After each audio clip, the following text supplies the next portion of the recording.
Hello children, welcome back to my channel Economics with Purnima Sharma. Again, first one request to you all, please subscribe more, please like more, please share more and please be interactive with more with me, right? To motivate me because although I am also human being like you, need motivation. And again, one motivational thought from a teacher, right? कि अभी आपके pre board exam हो के चुके हैं, कुछ बच्चों के हो सकता है मार्क्स उनके एक्सपेक्टेशन से कम हो, तो कि कभी भी घबराना नहीं, निराश नहीं होना है, क्योंकि जो हो खो गया, जो हो चुका है, कभी भी उसको सोचा नहीं कर से, राइट? कि जो हो गया उसे सोचा नहीं करते, राइट? और जो मिल गया उसे खोया नहीं करते। यानी कि अगर आपको 50 मार्क्स आ गए तो 50 से 40 नहीं आने चाहिए नेक्स्ट प्री बोर्ड में। जो हो गया उसे सोचा नहीं करते, अरे हो गया तो क्या होगा, राइट? और जो मिल गया उसे खोया नहीं करते, राइट? सब हासिल होती है सफलता उन्हीं को, हासिल होती है सफलता उन्हीं को जो वक्त और हालात पर रोया नहीं करते, राइट? कि जो बच्चे सिर्फ आपका एक्सक्यूजेस लाते हैं कि मैम हम बहुत अच्छा करते लेकिन ये हो गया, हमारे का साथ ये हो गया, तो हासिल होती है सफलता उन्हीं को जो वक्त और हालात पर रोया नहीं करते, राइट? अब हम शुरू करते हैं आज का टॉपिक। आप अभी तक आपको मैंने on the eve of independence बताया, राइट? इंडिपेंडेंस में हमारी इकोनॉमी क्या स्टेटस क्या था, उसके बाद 50 से 90 का पीरियड लिया।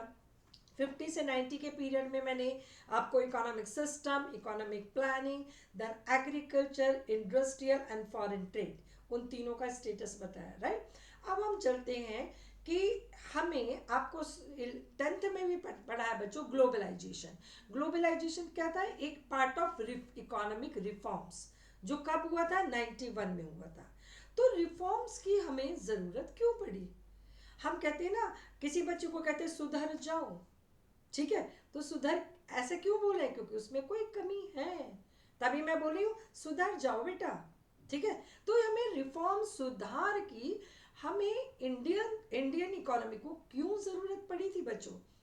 50 से 90 में आपको बताया एग्रीकल्चर का क्या स्टेटस था, इंडस्ट्रियल सेक्टर का क्या स्टेटस था, सब आपको बताया। तो हमें अचानक से फिर 91 में क्या हुआ कि हमें फिर क्या बनानी पड़ी? न्यू इकोनॉमिक पॉलिसी बनानी पड़ी, जिसका नाम एलपीजी था, राइट? जिसको और क्या बोलते हैं? Economic reforms. रिफॉर्म्स मतलब सुधार। सुधार की क्यों जरूरत पड़ी, आज हम वो पॉइंट डिस्कस करेंगे, ठीक है? कि why Indian economy need to make the changes in its economic policy, reasons for economic reform। क्या रीजन थे जिसके कारण हमको अपनी पॉलिसी में इतने चेंजेस करने पड़े कि हमें उसको नाम देना पड़ा न्यू इकोनॉमिक पॉलिसी? वो इकोनॉमिक रिफॉर्म भी नहीं कहेंगे, न्यू इकोनॉमिक पॉलिसी, जो कि LPG, LPG liberalisation, privatisation and globalisation, right? अब हम इसके रीजन आज की वीडियो में डिस्कस करेंगे। Poor performance of public sector. Public sector का मैंने बताया था आपको बच्चों 50 से 90, ठीक है? पब्लिक सेक्टर ओवर बर्डन था, उसने पब्लिक सेक्टर को, गवर्नमेंट को दोनों रिस्पॉन्सिबिलिटी निभानी पड़ रही थी, सोशल वेलफेयर की भी और डेवलपमेंट की भी। आपको आईपीआर 1956 में बताया था कि 17 इंडस्ट्रीज रिजर्व कर दी थी, 12 इंडस्ट्रीज शेड्यूल बी में ओनरशिप पब्लिक की थी, सेक्टर की थी, सपोर्टिव रोल में प्राइवेट सेक्टर था। तो हमारे गवर्नमेंट पर, पब्लिक सेक्टर पर क्या था?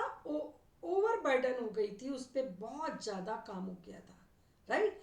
अब उस किसी पे भी कोई काम ज़्यादा आ जाए तो उसकी परफॉर्मेंस डाउन होने लगती है, ठीक है? अगर मेरे कोई बहुत सारा काम कोई लाद दे तो मैं एफिशिएंटली नहीं कर पाऊंगी, क्योंकि I have my own capacity, beyond it my efficiency will decline, ठीक है? तो क्या हुआ? Poor performance of public sector, क्योंकि पब्लिक सेक्टर का इतना रोल वाइड हो गया था बच्चों कि वो कहीं फॉलो अप भी नहीं लेती थी। और पब्लिक सेक्टर में मैंने प्रीवियस चैप्टर में भी बताया था कि वो ओवर बर्डन होने के कारण कोई फॉलो अप नहीं ले पाती थी, जिसके कारण एम्प्लॉयज़ उसमें जो काम करते थे वो मतलब अनड्यू फायदा उसका उठा रहे थे और वो काम ही नहीं करते थे, सिर्फ सैलरी लेने के लिए वो ऑफिस में आते थे। ठीक है, अब जब केवल सैलरी लेंगे काम नहीं करेंगे तो पब्लिक सेक्टर अंडरटेकिंग की परफॉर्मेंस क्या होगी, नीचे जाएगी। तो that was the reason here कि हमें अपनी पॉलिसी में चेंज करना। पहले हमने आईपीआर 1956 में किसको डोमिनेटिंग रोल दिया, पब्लिक सेक्टर को, राइट। अब हमें इसे चेंज करना की जरूरत पड़ी क्योंकि उसने क्या किया, बहुत सारी पब्लिक सेक्टर अंडरटेकिंग्स को ह्यूज लॉसेस में ले आए। ठीक है, क्यों, क्योंकि उसको शट डाउन नहीं कर सकते थे। क्यों, क्योंकि जॉब सिक्योरिटी थी एम्प्लॉयज को। ठीक है, तो वो बर्डन में ही चलती रही और वो हमारे गवर्नमेंट पे एक फाइनेंशियल लाइबिलिटी बन गई, फाइनेंशियल बर्डन बन गया, क्योंकि सैलरी उनको देनी ही देनी है चाहे वो लॉसेस में है या नहीं, राइट। हालांकि कुछ पब्लिक सेक्टर अंडरटेकिंग्स जिनको नवरत्नास, मिनी नवरत्नास का नाम दिया गया, वो बहुत अच्छी कंडीशन में थी, तो उनको मोटिवेट करने के लिए नवरत्नास, मिनी नवरत्नास, महारत्नास, ये नाम बाद में उन इंडस्ट्रीज को एंटाइटल किया गया है उनको मोटिवेट करने के लिए। तो पहला रीजन था ये, ठीक है, कि भाई पब्लिक सेक्टर इनफ, अब प्राइवेट सेक्टर को भी मौका दिया जाए। अब आ जाइए डेफिसिट इन बीओपी।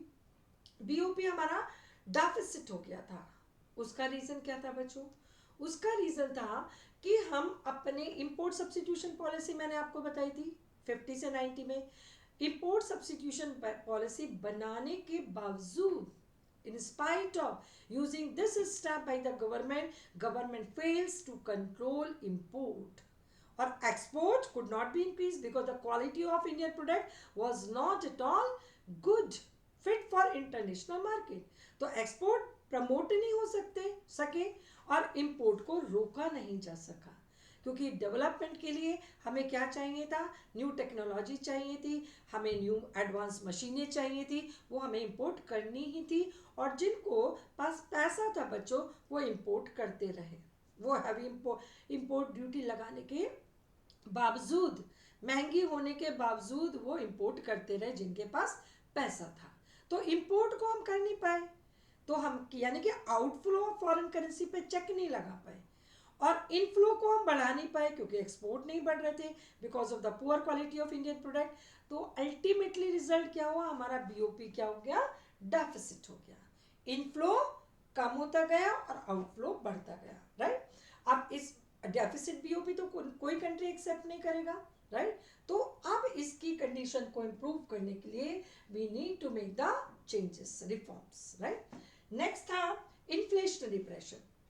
ये इन्फ्लेशनरी प्रेशर क्यों हुआ बच्चों, अब गवर्नमेंट के पास खर्चा बहुत था क्योंकि उसको सोशल वेलफेयर के लिए भी काम करना था और इकोनॉमिक डेवलपमेंट के लिए भी काम करना था, right.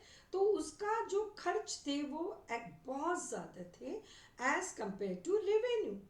Tax, public sector undertakings की परफॉर्मेंस नीचे आने लगी थी तो रेवेन्यू जनरेट नहीं होता था, टैक्स की लोग चोरी करते थे, टैक्स एवेजन होता था उस समय पे बहुत ज़्यादा, उसके कारण टैक्स के से भी बहुत ज़्यादा रेवेन्यू नहीं जुटा पाती थी गवर्नमेंट, जिसके कारण गवर्नमेंट के जब एक्सपेंसेस तो कंट्रोल नहीं हुए, ठीक है, प्रोडक्टिव और अनप्रोडक्टिव बोथ, लेकिन रेवेन्यू ज़्यादा जनरेट नहीं कर पाई, तो गवर्नमेंट को क्या करना पड़ा, उधार लेना पड़ा, that is huge burden of debt, fiscal deficit, उसको बहुत ज़्यादा उधार लेना पड़ता था बाहर से, और जो बाहर से बच्चों वो उधार लेती थी गवर्नमेंट, वो काहे के लिए यूज करती थी, to meet the consumption demand. ये सबसे खराब बात थी। अगर सपोज डेवलपमेंट के लिए भी उधार लिया जाता तभी भी ठीक था, कम से कम उधार के पैसे से क्या हो रहा है, इकोनॉमिक डेवलपमेंट हो रहा है। लेकिन अगर हम उधार लेके खाना खाएं, it is not good at all. उधार लेके फ्लैट खरीदें, it can be considered good क्योंकि उससे मेरी एसेट्स जनरेट हो रही है, लेकिन उस समय गवर्नमेंट उधार लेके सोशल वेलफेयर एक्टिविटीज करती थी, यानी कि क्या करती थी, काय के लिए यूज होता था, कंजप्शन एक्सपेंडिचर के लिए, तो which was not good at all, right. तो huge burden of public debt और फिस्कल डेफिसिट के कारण मार्केट में जब कंजप्शन के लिए पैसा खर्च हुआ उधार का, ठीक है, तो मार्केट में क्या बढ़ा, केवल मनी सप्लाई बढ़ी, क्योंकि काय के लिए गवर्नमेंट पैसा ये खर्च कर रही है, कंजप्शन के लिए, प्रोडक्शन के लिए नहीं कर रही है, ठीक है। तो मार्केट में सिर्फ क्या पड़ा, मनी सप्लाई पड़ी, without increase in the output of goods and services. जब मनी सप्लाई बढ़ी बच्चों, तो क्या मनी सप्लाई से क्या बढ़ी, डिमांड बढ़ी, और उसके इक्वलेंट सप्लाई ऑफ गुड्स नहीं बढ़ रही थी, ठीक है, क्योंकि पब्लिक सेक्टर अंडरटेकिंग्स जो ज़्यादा से ज़्यादा इन्वॉल्व थी प्रोडक्टिव एक्टिविटीज में, राइट, उनका परफॉर्मेंस डाउन होने लगा था, तो they fail to increase the flow of goods and services in the market, right, and government injected the money supply, right, to meet its social welfare activity और to manage the public sector undertakings. उसके कारण क्या हुआ, demand बढ़ती चली गई और supply of goods and services would not be increase in the same proportion, causing inflation, ठीक है, एक्सेस डिमांड कॉजिंग इन्फ्लेशन। अब इन्फ्लेशन से, इन्फ्लेशन कितनी हो गई थी बच्चों, 2-3%। Mild inflation is good for development, ये भी मैं बताती हूँ आपको कि इन्फ्लेशन हमेशा, इन्फ्लेशन इंक्रीज इन प्राइस नहीं होता बच्चों, इन्फ्लेशन मतलब कंसिस्टेंट एंड अप्रिशिएबल, लगातार और appreciable rise in price over a period of time, that is considered as inflation, ठीक है। 2-3% mild inflation will boost up the producer to invest their capital in productive activities. अगर price stagnant हो जाए तो जो investors हैं वो motivate नहीं होंगे, लेकिन अगर थोड़ी सी प्राइस बढ़ रही है, ठीक है, तो उनको वो बूस्टअप मिलता है to invest their capital in the productive activities. तो mild inflation is not bad, right, लेकिन उस समय इन्फ्लेशन कैसी हो गई थी बच्चों, हाइपर इन्फ्लेशन हो गई थी, कितनी, 16.7% तक हमारी इन्फ्लेशन पहुंच गई थी, डबल डिजिट में, ठीक है। अब उसको कंट्रोल करने के लिए, to control the inflationary pressure in the economy, the reforms were needed, changes चाहिए थे पॉलिसी में, ताकि रेट ऑफ इन्फ्लेशन को जो हाइपर में कन्वर्ट हो गई हो उसको नीचे किया जाए, क्योंकि इन्फ्लेशन और डिफ्लेशन अगर बियॉन्ड लिमिट हो जाए तो दीज टू इकोनॉमिक प्रॉब्लम्स में डैमेज द इकोनॉमी, ठीक है। अब आ जाइए fall in the foreign exchange reserve. Foreign exchange reserve क्या है बच्चों, it's not only the foreign currency, foreign currency के साथ जितनी भी फाइनेंशियल एसेट्स, ठीक है, we use to meet the international payment, वो सारे फॉरेन एक्सचेंज रिजर्व में आते हैं, यानी कि the foreign currencies accepted all over the world for making payment. Second gold, ठीक है। Third SDRs, special drawing rights. What is special drawing rights, that is the currency accepted by all the member countries of IMF, international monetary institution. जो उनके बीच में जो currency use होती है उसको बोलते हैं स्पेशल ड्रॉइंग राइट्स, SDRs, ठीक है। तो वो सारे मिला के क्या है, फॉरेन एक्सचेंज रिजर्व्स हैं, ठीक है। अब फॉरेन एक्सचेंज रिजर्व्स फॉल हो रहे थे, क्यों हो रहे थे फॉल, क्यों, क्योंकि हमारा जो इनफ्लो था, बीओपी क्या था हमारा, बीओपी डेफिसिट था, इनफ्लो कम हो रहा था, आउटफ्लो ज़्यादा हो रहा था। जब इनफ्लो तो कम होगा, ऐड कम हो रहा है रिजर्व में, और जब बाहर जा रहा है, ज़्यादा जा रहा है, तो क्या हो गया, हमारे रिसोर्स क्या होंगे, रिजर्व क्या हो जाएंगे, फॉल हो जाएंगे, ठीक है। अब आ जाइए यूज बर्डन, पहले ही मैंने आपको बता दिया। नेक्स्ट है इनएफिशिएंट मैनेजमेंट। गवर्नमेंट अपने एक्सपेंसेस को कंट्रोल नहीं कर पाई, क्योंकि पब्लिक सेक्टर अंडरटेकिंग्स को बंद नहीं कर सकती थी, राइट, और सोशल एक्टिविटीज को भी बंद नहीं कर सकती थी, राइट। अब उसके जो रेवेन्यू सोर्सेस थे वो बढ़ा नहीं सकी, ठीक है, क्योंकि टैक्स सोर्सेस से मैंने अभी बताया, टैक्स की चोरी करते थे, एवेजन करते थे लोग, राइट, पब्लिक सेक्टर से रेवेन्यू जनरेट नहीं हो रहा था। तो क्या हुआ कि उसका जो मैनेजमेंट था बच्चों, because of lack of resources to meet the expenses, क्या होने लगा, इनएफिशिएंट होने लगा। अब आपकी सपोज आपके पास पैसे नहीं है तो आप काम कर पाएंगे क्या, तो आपकी काम की एफिशिएंसी क्या होने लगेगी, down, because of lack of resources with you. तो वही क्या हुआ, गवर्नमेंट के साथ हुआ। ठीक है, गवर्नमेंट के पास पैसा नहीं था, ठीक है, उधार लेके काम चला रही थी बच्चों, ठीक है, और रेवेन्यू जनरेट नहीं कर पा रही थी, एक्सपेंडिचर को कंट्रोल नहीं कर पा रही थी, इसलिए उसकी काम की जो मैनेजमेंट की एफिशिएंसी थी, स्ट्राइक्स होने लगी, जगह जगह सैलरी नहीं मिली, तो क्या होने लगा, जो मैनेजमेंट कैसा हो गया, इनएफिशिएंट हो गया पब्लिक सेक्टर अंडरटेकिंग्स में, राइट।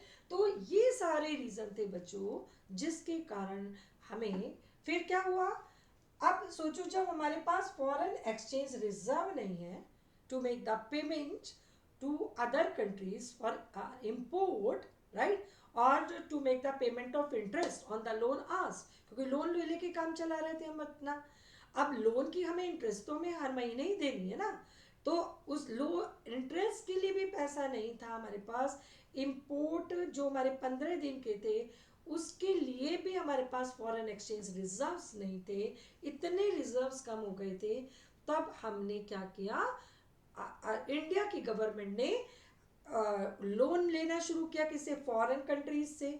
सबने डिनाई कर दिया, क्यों, क्योंकि loan is given to those who have paying repayment capacity. अब ये सबको पता चल गया कि भाई इनका डेफिसिट बीओपी है और इकोनॉमिक क्राइसिस में आ रही है, तो अब जब क्राइसिस में आ रही है, it will be known to other countries, so other countries would not be interested to give loan to India. सबने हाथ खड़ा कर दिया कि भाई हम नहीं देंगे इंडिया को लोन, ठीक है। अब इंडिया की गवर्नमेंट किसको अप्रोच की, आईएमएफ और आईबीआरडी। अब इस पे भी क्वेश्चन आ जाता है 1 मार्कर।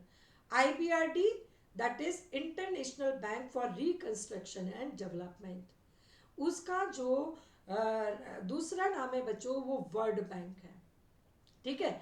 आईबीआरडी की फुल फॉर्म वर्ल्ड बैंक, इसका सब्स्टिट्यूट नेम। क्यों दिया जाता है, लोन फॉर रिकंस्ट्रक्शन पर्पस। ये कब हुआ था, इसकी थोड़ी सी हिस्ट्री एक लाइन में बताती हूँ कि सेकेंड वर्ल्ड वॉर में जब पूरी इकोनॉमी में क्या हुआ था, सारा डिस्ट्रक्शन हो गया था सारी इकोनॉमीज में, तो रिकंस्ट्रक्शन के पर्पस से कि सारी कंट्रीज अपने इकोनॉमी को जितना भी नुकसान हुआ है, डिस्ट्रक्शन हो रहा है, उसको कंस्ट्रक्शन पर्पस, उसके कंस्ट्रक्शन पर्पस से ये इंस्टीट्यूशन सेटअप किया गया था इंटरनेशनल लेवल पे, जिसका नाम दिया गया था international bank for reconstruction and development. अब आ जाइए IMF, international monetary fund, right. ये लोन काहे के लिए देता है, ये लोन देता है, शॉर्ट टर्म लोन देता है, and to correct the BOP you know losses, जो बीओपी अनफेवरेबल हो रहा है इसको कवर अप करने के लिए शॉर्ट टर्म लोन आईएमएफ देता है, ठीक है। तो इसके पर्पस के लिए भी 1 मार्कर बन सकता है, किस पर्पस से, राइट। तो इंडिया ने किसको अप्रोच किया, इन दिनों इंस्टीट्यूशन को, क्योंकि India was the member country of IMF and IBRD, right. अब इन दोनों ने लोन दिया तो दिया, right.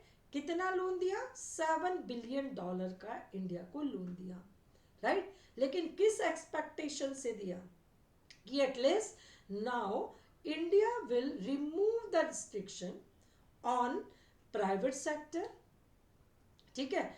India will remove the restriction on foreign capital, और जो भी इन्होंने इंपोर्ट फॉरेन ट्रेड पर रिस्ट्रिक्शन लगाया है by making the import substitution policy, at least आप उसको हटाएगी, ठीक है। उन्होंने कंडीशन रखी, now you have to make the your policy more liberal and more competitive, ठीक है। अब इस शर्त पे उसको लोन दिया गया। अब उस पे कॉन्सिक्वेंटली हमारे फाइनेंस मिनिस्टर उस समय कौन थे, मिस्टर मनमोहन देसाई, उन्होंने एंश्योर किया कि वी विल डू दिस, और ये पॉलिसी बनाई, लिबरलाइजेशन, रिस्ट्रिक्शन को हटाना, privatisation, role of private sector का बढ़ाना, पब्लिक सेक्टर का कम करना, और ग्लोबलाइजेशन, जो एक्सपोर्ट और इंपोर्ट पर जो क्या थे रेस्ट्रिक्शंस लगाए थे उसको हटा के ग्लोबलाइजेशन लाना, more interaction with the other countries of the world, ठीक है। तो ये आप डीप में हर चीज का जो इंट्रोडक्शन अगर मन से पढ़ लो ना तो बाकी की चीजें बहुत अच्छे से समझ में आती हैं। अगर हमारा इंट्रोडक्शन ही यूनिट का चैप्टर का समझ में नहीं आया तो बाकी अंदर क्या हो रहा है, आप रट रहे हो और रट के कभी भी आंसर नहीं दिए जाते। अब आ जाइए कुछ क्वेश्चन, 2-4 क्वेश्चन जो पिछले चैप्टर से हैं, वो मैं 2-3 क्वेश्चन आपसे डिस्कस करूंगी कि कैसे लिखना है बच्चों, ठीक है, क्योंकि आप आंसर लिखने में गड़बड़ी करते हैं। Explain how the import substitution can protect, how, कैसे प्रोटेक्ट करती है डोमेस्टिक इंडस्ट्रीज को इम्पोर्ट सब्सटीट्यूशन। तो आपको सिर्फ 2 लिखने हैं, एक तो कोटास, राइट, टैरिफ बैरियर और नॉन टैरिफ बैरियर, 2 लिखने। कैसे? By imposing the heavy import duty and quotas fix करके लाइसेंस देखिए, बस दैट्स इट। अब दूसरा क्वेश्चन मैं पूछूंगी आपसे, why and how was private sector regulated under IPR 1956। 1956 में हमारा प्राइवेट सेक्टर को कैसे, क्यों किया, व्हाई एंड हाउ, कैसे किया, क्यों किया, क्यों किया, क्योंकि वीक इकोनॉमी को प्राइवेट सेक्टर जो कि अपने फायदे के लिए, प्रॉफिट मैक्सिमाइजेशन के लिए केवल काम करता है, उसके हाथ में इकोनॉमी को नहीं दे सकते थे। Otherwise they can hire the, they can charge the price higher which could be unaffordable to the poor section of the society, can exploit the poor section of the society or can establish their monopoly in the market। तो उनको regulate करना बहुत ज़रूरी था, ठीक है, Y का answer हो गया। और हाउ, कैसे किया, लाइसेंसिंग पॉलिसी के थ्रू किया। लाइसेंसिंग पॉलिसी की अथॉरिटी किसने दी थी सेंट्रल बैंक को कि तुम्हें ये परमिशन देनी है, किसने दी थी, इंडस्ट्रीज एक्ट, इंडस्ट्रीज एक्ट 1955 ने एम्पावर किया था किसको, गवर्नमेंट को, टू गिव द लाइसेंस। किस किस 3 पर्पज से की थी ये लिखना है, ठीक है, to set up the new industries, for the expansion of the output level and for the diversification of industrial product. बस आंसर आपका पूरा हो गया। पहले लिखो वाई, फिर दूसरे सेंटेंस में लिखो हाउ, ठीक है, लाइसेंस पॉलिसी क्या थी, क्यों जरूरी था, और किस किस चीज के लिए किसने कंपलसरी किया था, और किस किस पर्पज से लाइसेंस लेना था। तो आप क्वेश्चन को पहले बच्चों समझो, don't write the stories in Indian story की तरह चैप्टर समझो, लेकिन आंसर स्टोरी के टाइप से नहीं चलेंगे। स्टोरी में आपको टू द पॉइंट आंसर लिखना पड़ेगा, तभी आपको मार्क्स मिलेंगे। स्टोरी तो आपका 2 पेज भी भर के आ जाओगे ना पूरा चैप्टर, तभी भी कट के 0 मिलेगा अगर उसमें वो पॉइंट नहीं हुआ। अगर 2 चैप्टर का आंसर लिख दिया, 2 पेजेस का आंसर लिख दिया 3 मार्कर, तो उसमें वो पॉइंट है जो आंसर है, तो वो डिपेंड करेगा कि आपका एग्जामिनर पढ़ पा रहा है, उस पॉइंट को तक जा पा रहा है या नहीं। कुछ टीचर्स क्या ऐसे पढ़ेंगे, अरे बकवास लिखा है, कुछ भी नहीं लिखा, पूरी स्टोरी लिख दी और काट देंगे, आपका वो पॉइंट अंदर कट गया। और वैसे भी जब तुमने पॉइंट को नहीं समझा तो तुमने आंसर क्या दिया, पहले समझो ना भाई वो क्या पूछ रहा है क्वेश्चन में। तो क्वेश्चन को समझना उतना ही कंपलसरी है जितना कि आंसर लिखना। जब तक क्वेश्चन नहीं समझोगे तब तक आंसर नहीं लिख सकते, ठीक है। आज के लिए इतना, कल से मैं शुरू करूंगी स्टेबलाइजेशन मेजर और ये LPG, liberalisation, privatisation and globalisation. God bless you and be focused now on your studies.